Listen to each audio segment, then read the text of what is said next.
Hello everyone. Today we are gonna see how we have derived Newton's first law, how we have derived F equals ma from Newton's second law.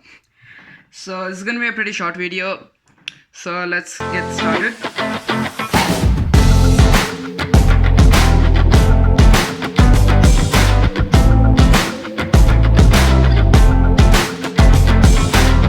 Okay, so Newton's second law states that the the rate of change of momentum is directly proportional to the applied force and takes place in the direction of force. So Newton's second law says that the rate of change of momentum. So let's say the rate of change of momentum is delta P, and it is directly proportional to the force. So the applied force. So this is Newton's second law.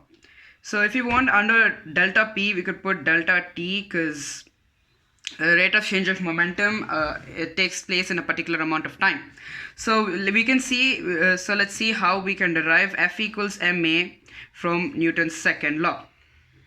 So before that, let's see what is the initial momentum.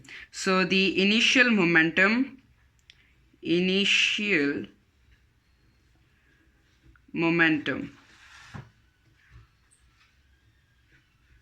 So the initial momentum, let's say it's P1. It's P1 and it equals to F equals mv. Initial momentum, so let's make it mu. U over here is the initial velocity.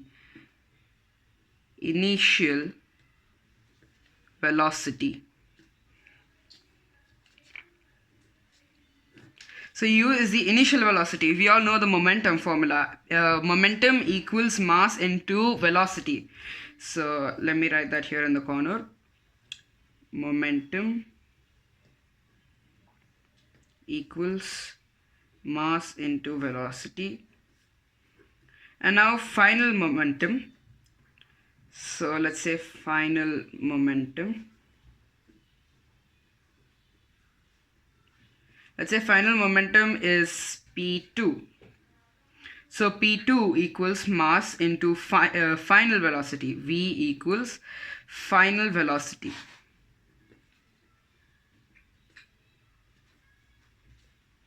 So V equals final velocity.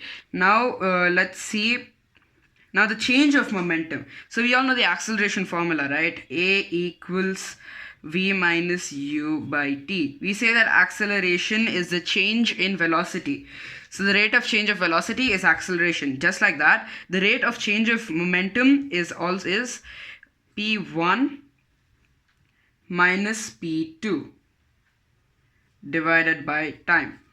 So there's no particular name, so we'll just write change in momentum, rate of change of momentum. So that's like, so we can put this in another way, which is delta P divided by delta T. So this over here is the Newton's second law.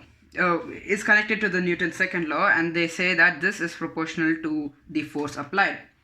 So if we say, if we look at it that way,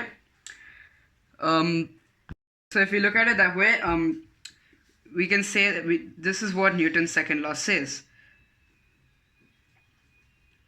Now we can change this in such a way that equals into force is directly proportional to mass into velocity minus acceleration divided by time. Do you know how we got this? It's simple. Over here in the numerator, we are subtracting P1 minus P2.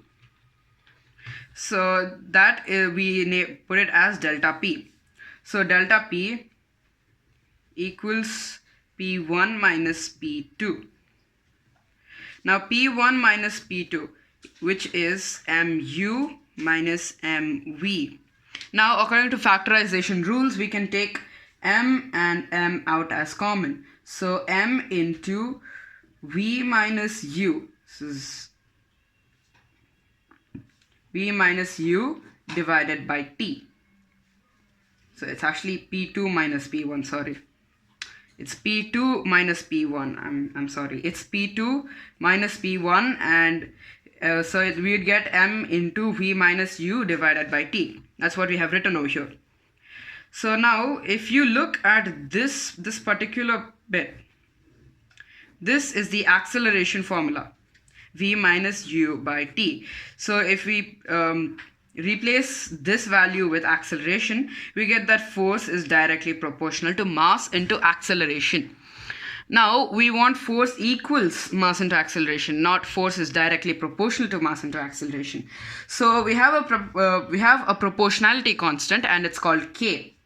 So to remove this proportionality sign, we add F equals k into m into a, where k is the force constant, like force or proportionality constant.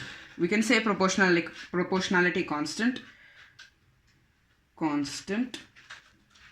and k equals 1. So the value of k in this formula, F equals k ma, is 1. Since k is 1, we can write F equals 1 into ma, which is F equals ma. So this is how we have derived F equals ma from Newton's second law. So you can take a screenshot of this if you would like. That's the end of this video. It's been pretty short, but thank you. Please subscribe.